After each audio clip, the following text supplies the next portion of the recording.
आज हम लोग सीटेट में प्रीवियस ईयर क्वेश्चन की प्रैक्टिस करने वाले हैं। तो चलिए शुरू करते हैं, क्योंकि अभी 8 फरवरी को सीटेट का एग्ज़ाम होने वाला है। तो उसी सिलसिले में हम लोग प्रैक्टिस करने वाले हैं। तो सबसे पहला क्वेश्चन देखेंगे, जिसमें कि बाल विकास का पहला क्वेश्चन दिया गया है। इसमें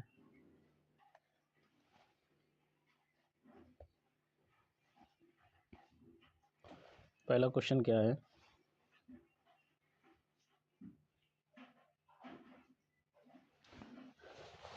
पहला क्वेश्चन दे रखा है यहाँ पे,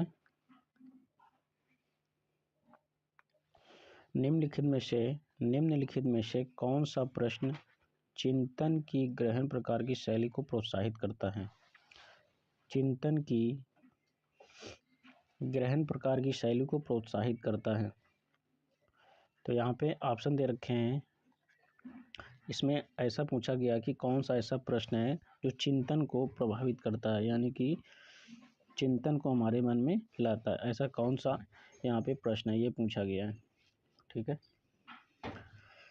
तो यहाँ पे प्रश्न दे रखा है, आधा का प्रतिलोम क्या होगा, यानी कि 1/2 का प्रतिलोम क्या होगा, ये यहाँ पर पूछा गया है। दूसरा क्या है?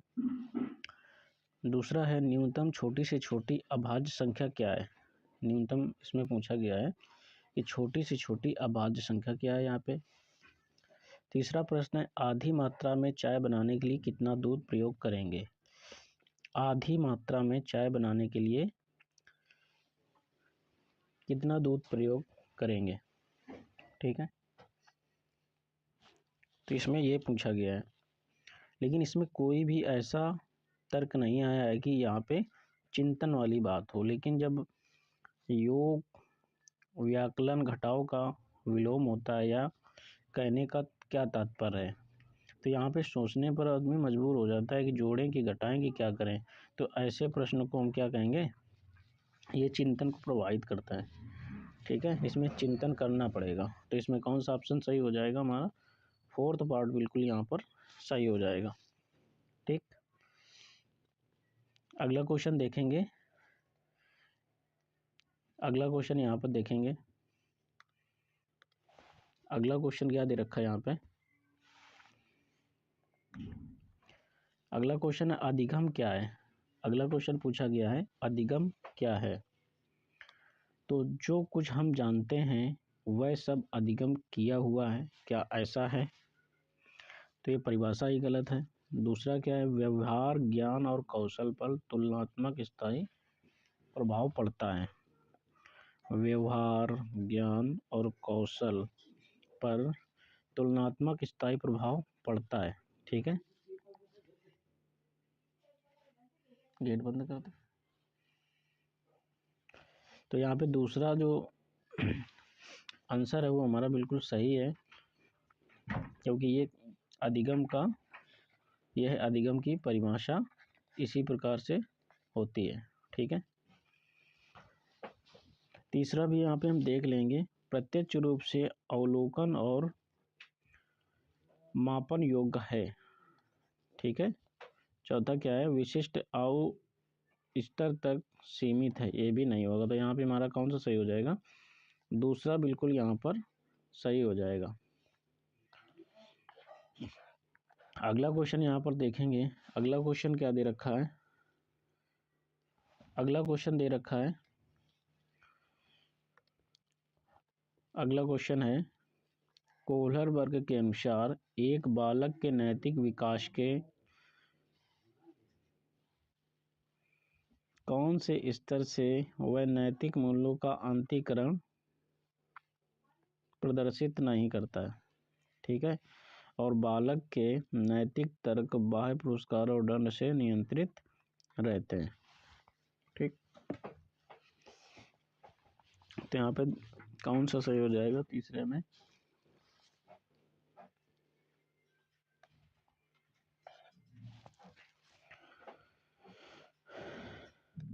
तो तीसरे में हमारा ये परंपरागत यानी पूर्व परंपरागत आंसर यहाँ पर बिल्कुल सही हो जाएगा। अगला क्वेश्चन देखेंगे। अगला क्वेश्चन क्या रखा है, दे रखा है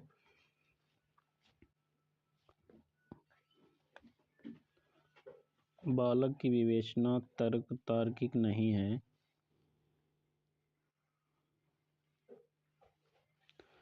और ये अंतर्ज्ञान अंतर्बोध पर आधारित है, न कि व्यवस्थित तर्क पर। पियाजे के अनुसार संज्ञानात्मक विकास की ये अवस्था क्या कहलाती है, ये अवस्था क्या कहलाती है। ठीक है, तो यहाँ पे देख लेंगे। तो जीन पियाजे के अनुसार बालक के संज्ञानात्मक विकास की 4 अवस्थाएं बताई गई हैं। पहली अवस्था कौन सी है, संवेदी। पहली कौन सी है, संवेदी। दूसरी कौन सी है, दूसरी कौन सी हो जाएगी, पूर्व संक्रियात्मक। पूर्व संक्रियात्मक अवस्था। ठीक, ये हमारी दूसरी हो गई। ठीक, तीसरी कौन सी हो जाएगी, औपचारिक। तीसरी क्या होती है, औपचारिक। और चौथी हमारी होती है मूर्त। चौथी होती है मूर्त। संवेदी होती है जो, वह हमारी जन्म से 2 वर्ष तक चलती है, जन्म से 2 वर्ष तक चलती है। और पूर्व संक्रियात्मक जो होती है, पूर्व संक्रियात्मक जो होती है 2 से 7 चलती है, ये 2 से 7 वर्ष चलती है। इसके बाद आता है औपचारिक, ये 11 वर्ष से ऊपर के लिए होती है। औपचारिक क्या होती है, 11 वर्ष से ऊपर के लिए। और इसके बाद आती है मूर्त। मूर्त क्या है, ये 7 से 11 चलती है। ठीक है, तो इस प्रकार से हमारे यहाँ पे कौन सा सही हो जाएगा, पूर्व क्रियात्मक काल, यानी दूसरा यहाँ पर सही हो जाएगा। अगला क्वेश्चन देखेंगे। अगला क्वेश्चन क्या दे रखा है, अगला क्वेश्चन है अधिगमकर्ताओं की व्यक्तिगत भिन्नताओं की पूर्ति के लिए निम्नलिखित में से कौन सा चरण पद वांछनीय नहीं है। ठीक है, तो यहाँ पे ये देखेंगे। पहला क्या दे रखा है, व्यक्तियों की योग्यता का सही आकलन करना, ये नहीं होगा। व्यक्तिपरक अनुदेशन देना, व्यक्ति को परख करके उसमें अनुदेशन देना या उस पे उसका अनुकरण करना या अनुदेशन देना, ये नहीं होगा। तीसरा क्या है, सामाजिक आर्थिक स्तर की पहचान करना। ठीक है, यानी कि सामाजिक और आर्थिक स्तर पर पहचान करना, ये हमारा यहाँ पर बिल्कुल सही हो जाएगा। ठीक है, अगला क्वेश्चन क्या है, अगला क्वेश्चन दे रखा है निम्नलिखित में से कौन सा कथन चिंतन के विषय में गलत है। निम्नलिखित में कौन सा कथन यहाँ पर चिंतन के विषय में गलत है। ठीक, पहला क्या है, चिंतन में प्रतिमाएं और भाषा प्रयुक्त होती है। चिंतन में प्रतिमाएं और भाषा प्रयुक्त होती है। ठीक, चिंतन एक प्रकार की क्या है, सूचना प्रक्रम है या प्रक्रिया है। ठीक है, ये भी नहीं होगा। तीसरा क्या दे रखा है, चिंतन संज्ञानात्मक प्रक्रिया का समुच्चय या सेट है। चौथा क्या है, चिंतन और भाषा असंबंधित है। यहाँ पर क्या हमें गलत देखना है। ठीक है, गलत कौन सा है, ये सारी चीज़ें हमारी क्या हैं, सही है। गलत क्या है, चौथा पार्ट यहाँ पर बिल्कुल गलत है। चिंतन और भाषा का बिल्कुल संबंध है, यहाँ पर संबंध नहीं दर्शाया गया है। चौथा पार्ट यहाँ पर बिल्कुल सही हो जाएगा। अगला क्वेश्चन देखेंगे, 7 नंबर क्वेश्चन दे रखा है। 7 नंबर क्वेश्चन है निम्नलिखित में से कौन सा अधिगम नियम थॉर्नडाइक द्वारा प्रतिपादित नहीं किया गया है। तो थॉर्नडाइक ने 3 नियम दिए थे कितने 3 नियम दिए थे। कौन कौन से दिए थे? एक तो तत्परता का नियम, दूसरा अभ्यास का नियम, तीसरा क्या था? प्रभाव का नियम। तो कौन सा नियम नहीं दिया था? बहु अनुक्रिया का नियम, ये हमारा नहीं दिया था। यहाँ पे सही क्या हो जाएगा? दूसरा पार्ट यहाँ पर बिल्कुल सही हो जाएगा। ठीक है, यानी कि यहाँ हम कह सकते हैं कि जो ईगल थॉर्नडाइक थे वो 20वीं सदी में पूर्व से अधिगम से संबंधित मूल 3 नियम दिए थे। ठीक है, एक था क्या? तत्परता का नियम। तत्परता का नियम क्या होता है? इससे तात्पर्य होता है कि सीखने या सिखाने के लिए तैयार या सक्षम होने के से पहले सीखने वाले की बुनियादी को पूरा करना चाहिए। ठीक। प्रभाव का नियम क्या होता है? प्रभाव का नियम क्या होता है? इससे तात्पर्य यह होता है कि अधिगमकर्ता जो होता है वो भावात्मक प्रतिक्रिया शामिल होनी चाहिए, यानी कि उसमें भावात्मक प्रक्रिया शामिल होनी चाहिए, प्रतिक्रिया दे सके भावात्मक रूप से। अभ्यास का नियम क्या था? अभ्यास का नियम होता था कि अभ्यास से जुड़ाव मजबूत होते हैं, यानी कि आप जितना अभ्यास करेंगे चीज़ें उतनी आपकी सही होती चली जाएंगी। तो यहाँ पर कौन सा सही हो जाएगा? बहु अनुक्रिया का नियम हो जाएगा। ठीक, क्वेश्चन नंबर 8 की ओर चलते हैं। क्वेश्चन नंबर 8 क्या कहता है? निम्नलिखित में से, क्वेश्चन नंबर 8 है, निम्नलिखित में से बुद्धि की कौन सी श्रेणी हार्वर्ड गार्डेनर द्वारा उनके बहु बुद्धि सिद्धांत में नहीं सुझाई गई हैं? ठीक है, पहला ऑप्शन है गणितीय कौशल, दूसरा है संगीत कौशल, तीसरा है अंतर्वैयक्तिक कौशल और चौथा है व्यवहारिक कौशल। तो यहाँ पे कौन सा नहीं है ये हमें बताना है। ठीक है, तो गणितीय कौशल तो होता ही है, संगीत कौशल भी होता है, अंतर्वैयक्तिक कौशल भी होता है, व्यवहारिक कौशल यहाँ पर नगण्य मान लेते हैं इसको। तो क्या सही हो जाएगा? यहाँ पर फोर्थ पार्ट सही हो जाएगा, क्योंकि बहुबुद्धि सिद्धांत के अनुसार हार्वर्ड गार्डेनर ने कितने 8 प्रकार की बुद्धि का वर्णन किया है। कितनी? 8 प्रकार की बुद्धि का वर्णन किया है। 8 प्रकार की बुद्धि कौन कौन सी होती है?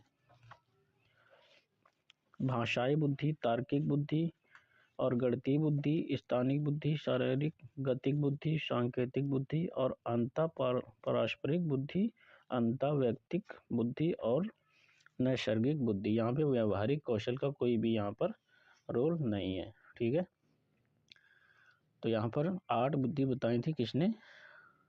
हार्वर्ड गार्डेनर ने। ठीक है, चलिए अगला क्वेश्चन देखते हैं। 9 नंबर क्वेश्चन है। 9 नंबर क्वेश्चन क्या दे रखा है? निम्नलिखित में से अधिगम की कौन सी परिस्थिति बाल केंद्रित शिक्षा पर आधारित नहीं है? अधिगम की कौन सी परिस्थिति बाल केंद्रित शिक्षा पर आधारित नहीं है? पहला है समस्या आधारित, ठीक है, दूसरा है अन्वेषण खोज, तीसरा है निर्देशित अन्वेषण, चौथा है प्रदर्शन। ठीक है, तो हमसे क्या पूछा गया? निम्नलिखित में अधिगम की कौन सी परिस्थिति बाल केंद्रित शिक्षा पर आधारित नहीं है? ठीक है, तो यहाँ पे प्रदर्शन करना, ठीक है, यह बाल केंद्रित शिक्षा पर आधारित नहीं होती है। ठीक है, ये बहुत बड़े लेवल पर हो जाता है। समस्या आधारित, उनमें समस्या आती है, अन्वेषण वो खोज करते हैं, उनको वैज्ञानिक कहा गया है, और निर्देशित अन्वेषण, उनको खोज के विषय में निर्देश भी दिया जाता है। तो यहाँ पर कौन सा नहीं होगा? प्रदर्शन करना यहाँ पर नहीं होगा। अगला क्वेश्चन देखते हैं। अगला क्वेश्चन दिया गया है, निम्नलिखित में से कौन सा आंतरिक अभिप्रेरणा का उदाहरण नहीं है? निम्नलिखित में से कौन सा आंतरिक अभिप्रेरणा का उदाहरण नहीं है? पहला दे रखा है दुश्चिंता, दूसरा है उपलब्धि की आवश्यकता, तीसरा है आकांक्षा स्तर, चौथा है प्रशंसा। ठीक है, तो यहाँ पे कौन सा उदाहरण नहीं है आंतरिक अभिप्रेरणा का, ये हमें बताना है। ठीक है, तो यहाँ पे आंतरिक अभिप्रेरणा का उदाहरण नहीं है, तो वो क्या हो जाएगा? प्रशंसा। ठीक है, क्योंकि छात्र केंद्रित शिक्षा को बाल केंद्रित शिक्षा के नाम से भी जाना जाता है। ठीक है। उसी प्रकार अभिप्रेरणा वह आंतरिक शक्ति है जिसके माध्यम से बालक निश्चित व्यवहार की दिशा में सक्रिय कार्य करता है। यह छात्र में सीखने के लिए उत्सुकता उत्पन्न करता है। ठीक है, तो कौन सा सही हो जाएगा? चौथा पार्ट यहाँ पर सही हो जाएगा। अगला क्वेश्चन देखेंगे।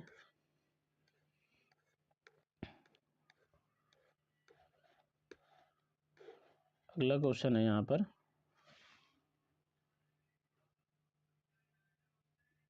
11 नंबर क्वेश्चन है। यहाँ पे 11 नंबर क्वेश्चन क्या कहता है कि बहुबुद्धि मन के फ्रेम ढांचे सिद्धांत के प्रवर्तक कौन थे? यानी कि बहुबुद्धि सिद्धांत के प्रवर्तक कौन है? सीधा सा क्वेश्चन है। तो बहुत बुद्धिदार कौन थे हमारे?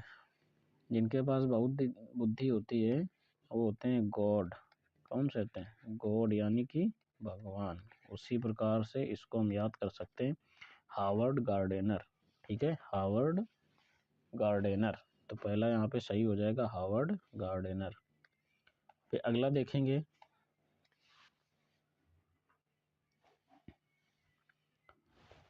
बारह नंबर क्वेश्चन है यहाँ पर, सतत और व्यापक मूल्यांकन के विषय में निम्नलिखित में से कौन सा कथन गलत है? सतत और व्यापक मूल्यांकन के विषय में कौन सा यहाँ पर कथन गलत है? पहला क्या दे रखा है? यह विद्यालय आधारित मूल्यांकन है। यह विद्यालय आधारित मूल्यांकन है। दूसरा है, इससे विद्यार्थियों के सभी पक्ष सम्मिलित होते हैं। तीसरा है, इसमें निदानात्मक मूल्यांकन सम्मिलित नहीं होते हैं। चौथा है, इसके लिए औपचारिक और अनौपचारिक दोनों प्रविधि के प्रयोग किए जाते हैं। ठीक है, तो यहाँ पे पूछा गया गलत कौन सा है। ठीक है, तो यहाँ पे यह विद्यालय आधारित मूल्यांकन है, ये बिल्कुल सही है। ठीक, दूसरा क्या है, इसमें विद्यार्थियों के सभी पक्ष सम्मिलित होते हैं, ये भी सही है। इसमें निदानात्मक मूल्यांकन सम्मिलित नहीं होते हैं। तो एक सीधा सा आंसर यहाँ पे कौन सा है? तीसरा। ये तीसरा यहाँ पर हो जाएगा, ये गलत है। अगला क्वेश्चन देखेंगे, चौथा नंबर क्वेश्चन। चौथा नंबर क्वेश्चन दे रखा है, निम्नलिखित में से कौन सी शिक्षण अधिगम व्यू रचना कौशल सृजनात्मकता के विकास में बाधा पहुंचाती है? ठीक है,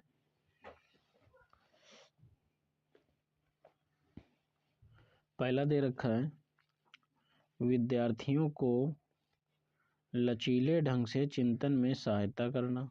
दूसरा है, विद्यार्थियों को जोखिम खतरा उठाने के लिए प्रोत्साहित करना। तीसरा है, शिक्षण अधिगम के दौरान विद्यार्थियों को अति नियंत्रित करना। चौथा है, विद्यार्थियों को अध्यावसायी और विलंब संतुष्टि हेतु मार्गदर्शन प्रदान करना। ठीक, तो क्वेश्चन हमारा क्या पूछा गया है यहाँ से, निम्नलिखित में कौन सी शिक्षण अधिगम व्यू रचना कौशल सृजनात्मकता के विकास में बाधा पहुंचाती है? ठीक है, तो विद्यार्थियों को लचीले ढंग से चिंतन करना, ये बिल्कुल सही है। दूसरा क्या है, विद्यार्थियों को जोखिम खतरा उठाने के लिए प्रोत्साहित करना, बिल्कुल सही है। तीसरा क्या है, शिक्षण अधिगम के दौरान विद्यार्थियों को अनियंत्रित करना, ये हमारा गलत हो जाएगा, यही हमसे पूछा गया था। अगला क्वेश्चन देखेंगे। अगला क्वेश्चन दिया गया है, एक बालक जिसे मानव संपर्क से पृथक बड़ा किया गया है प्रायः दीर्घ काल तक अत्यधिक भाषा की कमी को दर्शाता है, जो बाद के भाषा उद्भाषण अनुभवों द्वारा पूर्ण रूप से ब्रेले ही पूरी होती हैं।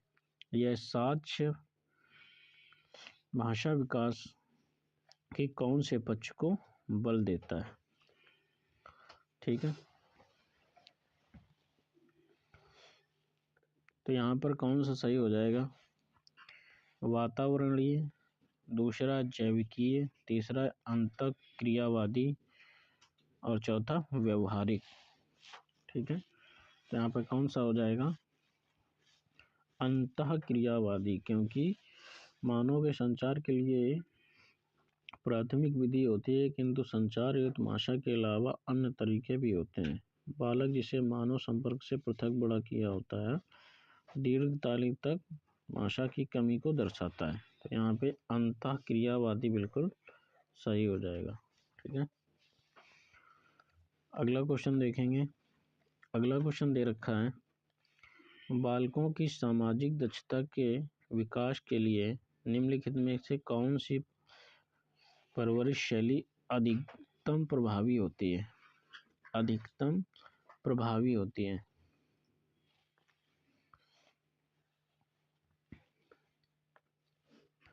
पहला दे रखा है अधिनायकवादी, दूसरा क्या है?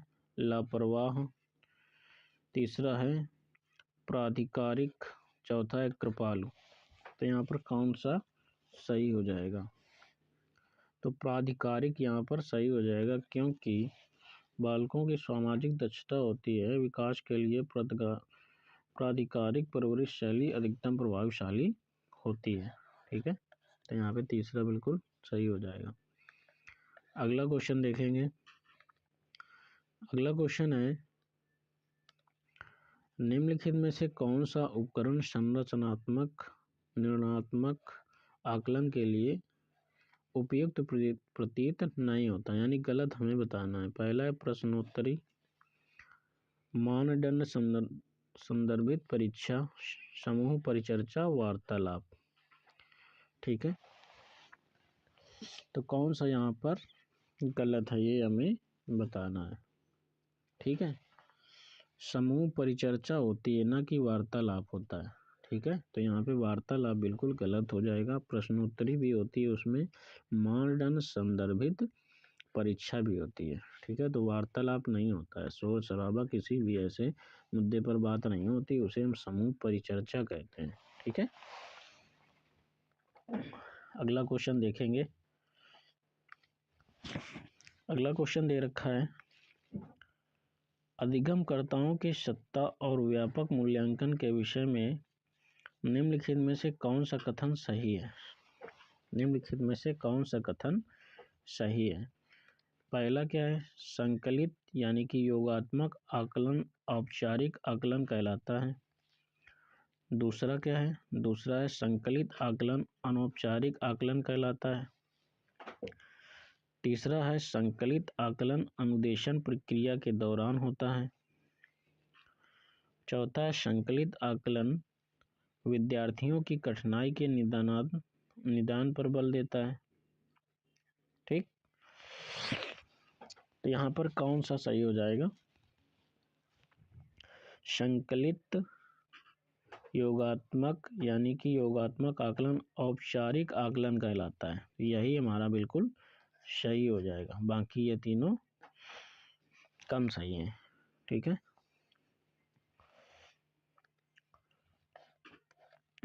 अगला क्वेश्चन देखेंगे। 18 नंबर क्वेश्चन दे रखा है,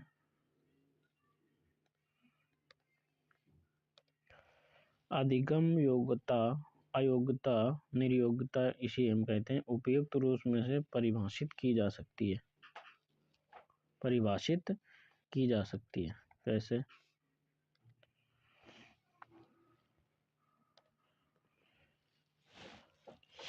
यह बाध्य है और शैक्षणिक और सांस्कृतिक वंचना से होती है।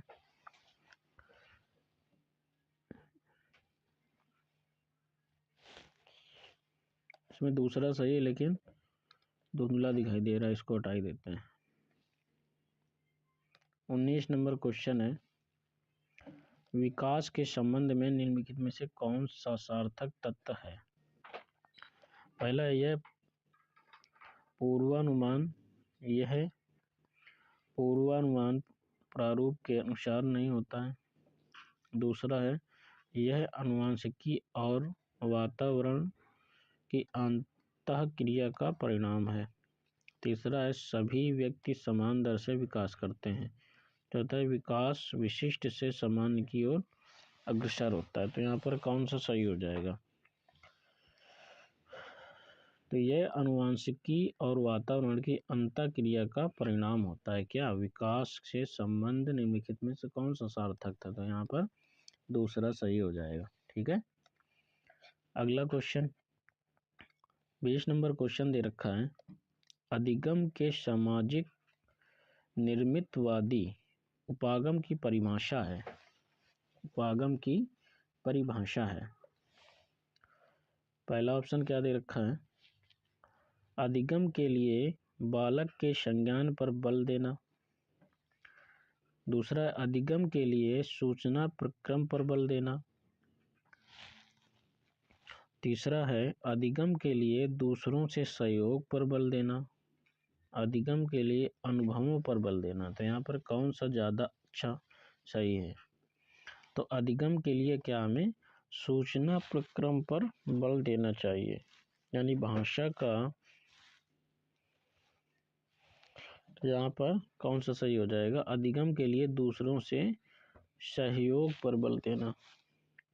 ठीक है, तो यहाँ पर हमारा जो तीसरा ऑप्शन है बिल्कुल सही हो जाएगा, क्योंकि अधिगम के लिए दूसरों से सहयोग पर बल देना सामाजिक निर्मितवादी उपागम की विशेषता है। इस प्रक्रिया से द्वारा दूसरों के अनुभव सीखने का ज्ञान अर्जित कर सकते हैं, यानी कि हम दूसरों से ज्ञान हम अर्जन कर सकते हैं। ठीक है, अगला क्वेश्चन यहाँ देखेंगे। अगला क्वेश्चन है, समावेशन का तात्पर्य क्या है? समावेशन का तात्पर्य एक विशेष आवश्यकता वाले बालक को निर्मित कक्षा में शिक्षित करना क्या कहलाता है? शिक्षित करना क्या कहलाता है? पहला ऑप्शन दे रखा है कुछ समय के लिए, या अधिकांश समय के लिए, या पूरे समय के लिए, विद्यालय में सामाजिक गतिविधियों के लिए। ठीक है, तो यहाँ पर कौन सा सही हो जाएगा? समावेशी शिक्षा। समावेशीय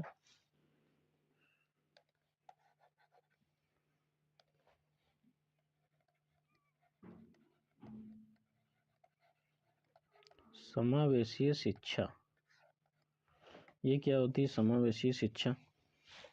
इसमें क्या होता है कि समावेशी शिक्षा में सभी बालकों के समानता के अधिकार को पहचानते हुए सभी बालकों को एक साथ एक कक्षा में शिक्षा के समान अवसर उपलब्ध कराए जाने चाहिए, यानी कि सभी औपचारिक विधियां पूरी करते हुए, यानी कि यहाँ पर समान शिक्षा की बात होती है। तो यहाँ पर कौन सा ऑप्शन सुटेबल लग रहा है?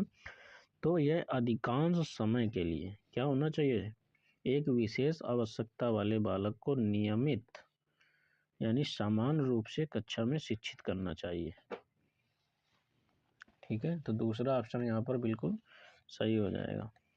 अगला क्वेश्चन दे रखा है, चोमस्की के अनुसार भाषा अर्जित करने की एक अंतरजातीय क्षमता जो मानव को जैविक वंशागत के फलस्वरूप प्राप्त हमारी अद्वितीय क्षमता है को क्या कहते हैं? को हम क्या कहते हैं? यहाँ पर किसकी बात हो रही है? भाषा की। तो जाहिर सी बात है यहाँ भाषा अर्जन की बात होगी। किसकी बात होगी? भाषा अर्जन साधन की बात होगी। तो कौन सा ऑप्शन यहाँ पर सही हो जाएगा? तो यहाँ पे दूसरा ऑप्शन बिल्कुल यहाँ पर सही हो जाएगा। ठीक है, क्योंकि भाषा विकास का सिद्धांत चोमस्की ने प्रस्तुत किया था। चोमस्की एक बहुत अच्छे साइकोलॉजिस्ट है। इनके अनुसार भाषा अर्जन साधन भाषा अर्जित करना एक अंतरजातीय क्षमता है जो कि मानव को जैविक वंशागत के फलस्वरूप प्राप्त हमारी अद्वितीय क्षमता कहलाती है, यानी कि भाषा अर्जन अपने आप में बहुत अच्छा माना गया है। ठीक, अगला क्वेश्चन देखेंगे। अगला क्वेश्चन दे रखा है, निम्नलिखित में से कौन सी व्यवहारिक विशेषता या गुण व्यक्ति के अभिप्रेरित व्यवहार से संबंधित नहीं है। पहला है उर्जित, दूसरा क्या है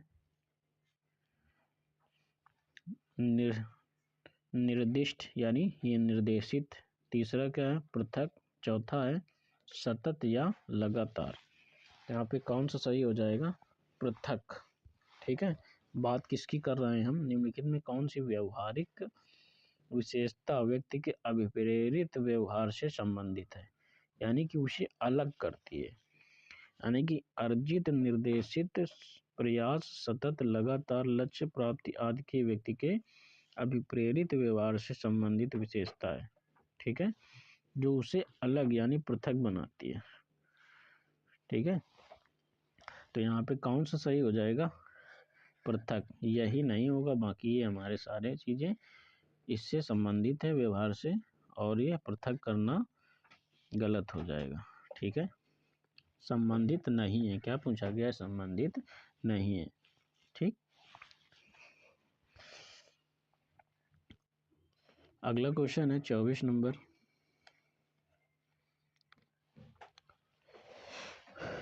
अगला क्वेश्चन है, गैने द्वारा प्रस्तावित अधिगम का पदानुक्रमिक उच्चतम स्तर है, वो क्या है। पहला समस्या समाधान अधिगम, पहला है समस्या समाधान अधिगम, दूसरा है सिद्धांत अधिगम, चौथा है संप्रत्यय अधिगम, चौथा है कौशल अधिगम। तो यहाँ पर कौन सा सही हो जाएगा, समस्या समाधान अधिगम। कौन सा सही हो जाएगा, समस्या समाधान अधिगम।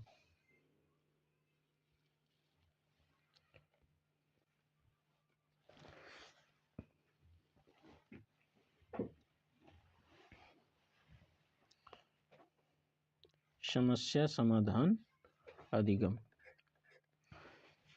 क्योंकि आधुनिक अन्वेषण सिद्धांतों के पिता माने जाने वाले रॉबर्ट गैने ये क्या है, ये हमारे हैं आधुनिक, ये क्या है, ये हैं आधुनिक अधिगम के, आधुनिक अनुदेशन सिद्धांत के पिता। ठीक है, इनको क्या माना गया है, आधुनिक अनुदेशन सिद्धांत के पिता माना जाता है, किसको, रॉबर्ट गैने को। ठीक है, इन्होंने क्या किया था, इन्होंने इस सिद्धांत के कितने प्रकार बताए हैं, 8 प्रकार बताए हैं। ठीक है, 8 प्रकार बताएं, यानी कि इनके 8 संकेत होते हैं। कौन कौन से, अधिगम, उद्दीपक अनुक्रिया अधिगम, श्रृंखला अधिगम, शाब्दिक सहचर अधिगम, विभेद अधिगम, संप्रत्यय अधिगम और सिद्धांत अधिगम एवं समस्या समाधान अधिगम का वर्णन इन्होंने किया है। ठीक है, तो यहाँ पर कौन सा सही हो जाएगा, दूसरा बिल्कुल यहाँ पर सही हो जाएगा। ठीक, ये 24 क्वेश्चन हो गए। ठीक है, अब 25 नंबर से चलते हैं। 25 नंबर क्वेश्चन क्या दे रखा है, 25 नंबर क्वेश्चन दे रखा है, निम्नलिखित में से कौन सी विशेषता वंचित बालकों की नहीं है। पहला है जीवन की आधारभूत आवश्यकताओं की अपर्याप्तता को झेलना, दूसरा आधारभूत और सार्वभौमिक अधिकार प्रदान करना, तीसरा भावी मानव शैक्षिक समस्याओं का संकट खतरा, या चौथा उसकी स्वाभाविक दर से विकास के अवसरों से वंचित रखना। ठीक है,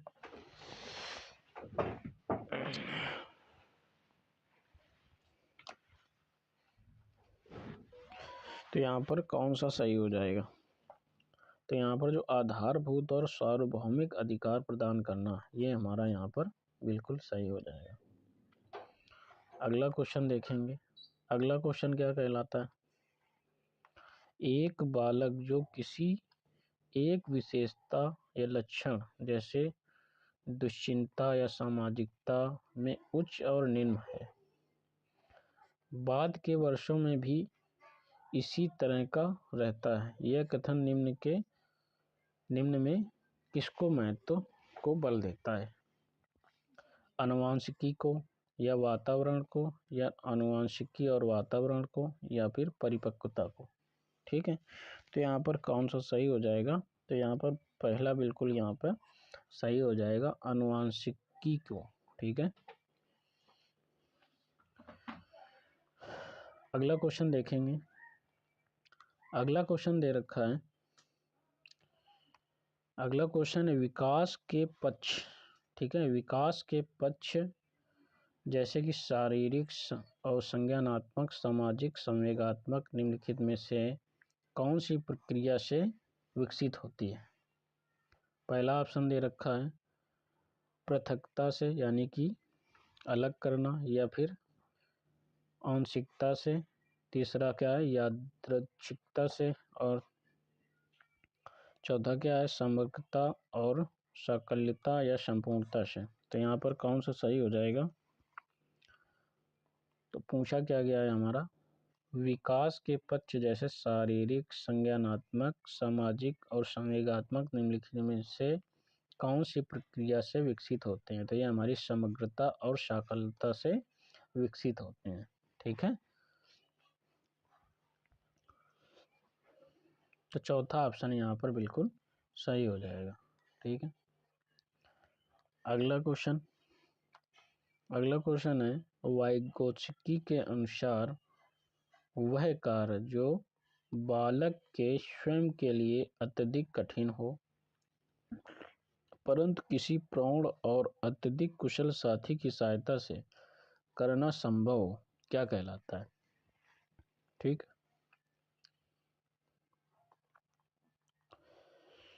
पहला है निर्देशित सहभागिता, दूसरा है स्कैफोल्डिंग, या फिर आसन्न विकास क्षेत्र, या चौथा है अंतः व्यक्ति निष्ठता। तो कौन सा यहाँ पर सही हो जाएगा? आसन्न विकास क्षेत्र। क्या हो जाएगा? आसन्न विकास क्षेत्र। ठीक है, आसन्न विकास क्षेत्र, क्योंकि वाइगोत्स्की के अनुसार सामाजिक सांस्कृतिक सिद्धांत का प्रतिपादन किया गया है।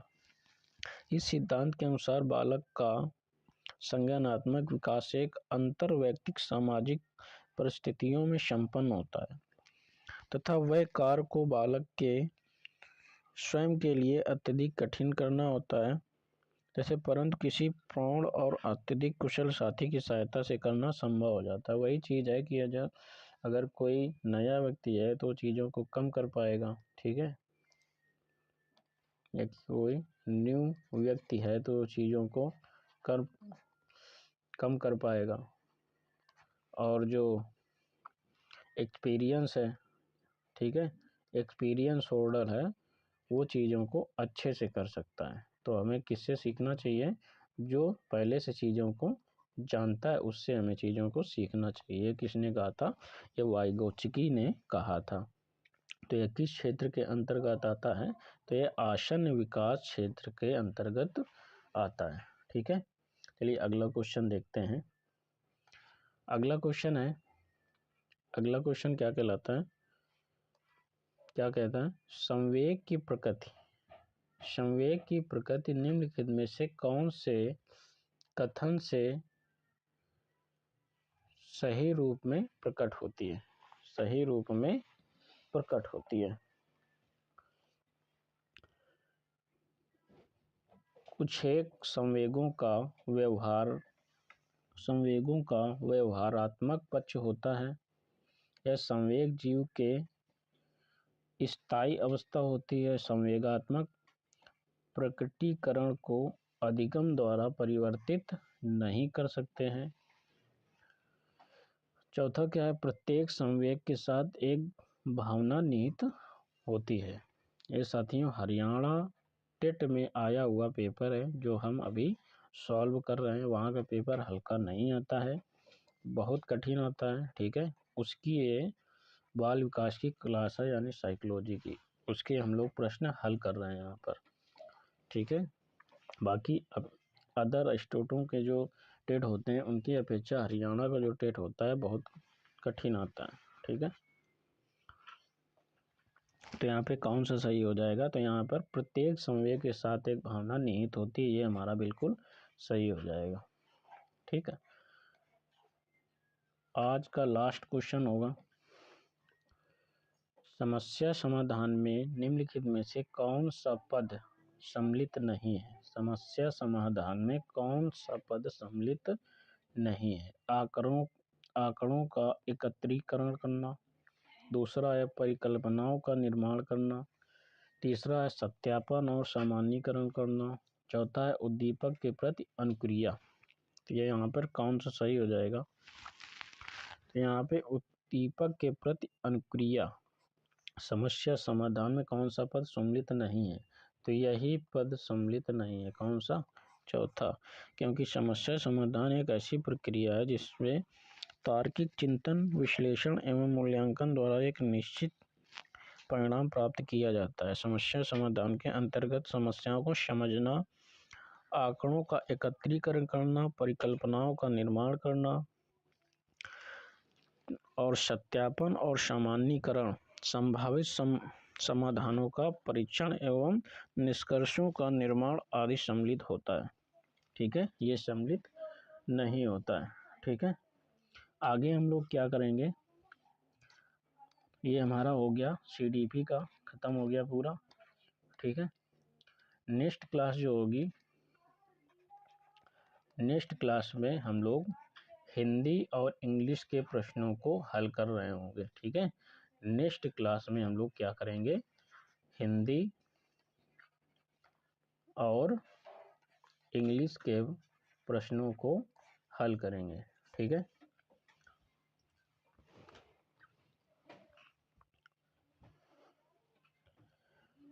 तो मिलेंगे नेक्स्ट क्लास में, तब तक के लिए सबको नमस्कार, जय हिंद। जिसने भी चैनल को अभी सब्सक्राइब नहीं किया है तो सब्सक्राइब कर ले, बेल आइकन को प्रेस कर ले, जिससे उसको चैनल का जो भी वीडियो डाला जाए वो मिल सके। और यहाँ पर आपको सीटेट से संबंधित सारे प्रैक्टिस सेट यहाँ पे हल कराए जाएंगे, तो सभी लोग चैनल को सब्सक्राइब कर लें, बेल आइकन को प्रेस कर लें। ठीक है, सभी को धन्यवाद।